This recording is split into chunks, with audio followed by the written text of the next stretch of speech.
Hi, I'm Raina Morgan with iHealth 2. We're visiting with Dr. Cheryl Selman. She is an author and a lecturer on women's health. Welcome, Dr. Selman. Hi. What we'd like to talk about is your personal journey that started you investigating women's health and encouraged you to write The Hormonal Heresy, right? Absolutely. It's a good question. You were hormonally challenged, I right? was hormonally challenged, but I didn't know it. Actually, my journey began in my mid-40s. And like so many women, I was busy with my career. I was working very hard trying to attain the American dream, being a workaholic, working many, many, many hours a week, 48 weekends throughout the year, really trying to achieve and doing really well in my profession. However, when you're working so hard, you're not eating well, you're not sleeping well. I found out I was eating the wrong foods. There were, stress was really piling up. So what first began to happen to me was an experience of anxiety attacks. And I was getting these anxiety attacks at around 4 a.m. in the morning. So I'd be, fast asleep, and then all of a sudden, 4 a.m. in the morning, I'd have this horrible panicky feeling, this sick feeling in the pit of the stomach. And when you have anxiety feelings or panic attacks, whatever thought you're thinking, it's like it goes through the filter of anxiousness. So I'd be there lying awake for a couple of hours every night, worrying about everything under the sun. So I thought I had a psychological issue coming up. I didn't understand what this meant. Well, I could see that, yes. Right? So I was a psychotherapist at that point, so I, saw a lot of colleagues trying to get to the root cause of this anxiousness to no avail. So here I am about every night for a year with anxiety attacks. And then after that, other things started to occur that gave me some clues. So the next thing that started to happen was I was getting night sweats. So I'm getting up around midnight, drenched. And this was something new. I didn't know what that meant, but it kind of signals something hormonal. I did get that.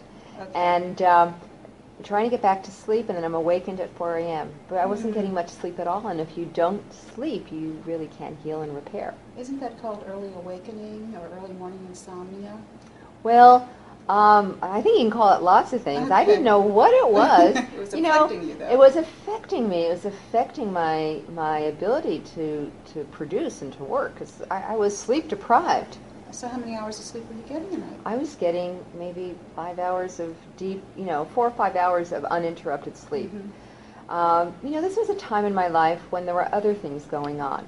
I was experiencing, I was waking up tired, but I had always been waking up tired, so it was just getting more exhausted. I was suffering from really bad hay fever. I was starting to get some aches in my joints. I was putting on some weight. I was going through terrible mood swings and cycles of depression. I noticed I was not able to really concentrate. It's really easy when women have these experiences in their 40s to say, it's just aging, which I really encourage women never to accept. Okay. But the night sweats was the turning point for me, because that's when I had to start thinking hormones. And so I began to investigate the hormonal aspect and what was going on with the night sweats, and that was like entering the rabbit hole, like Alice's rabbit hole, right? Box kind of. Everything, it led me into a new world. And I began to understand what was really happening with my body, what was happening with my hormones. I began to make changes, and then all those symptoms that I was experiencing, from the night sweats to the anxiety attacks to the depression to the weight gain to the fatigue, disappeared as I began to return to hormonal balance. And that is the message in your book, is hormonal balance. That is the message of my book, and to understand what's really happening with our bodies. Certainly when I realized I was going through hormonal issues, and I investigated things like HRT, and I realized there's some big problems with this treatment, and so it led to the research that resulted in Hormone Heresy. Excellent research, vitally important to all women of all ages. Thank you, Dr. Selman. You're welcome.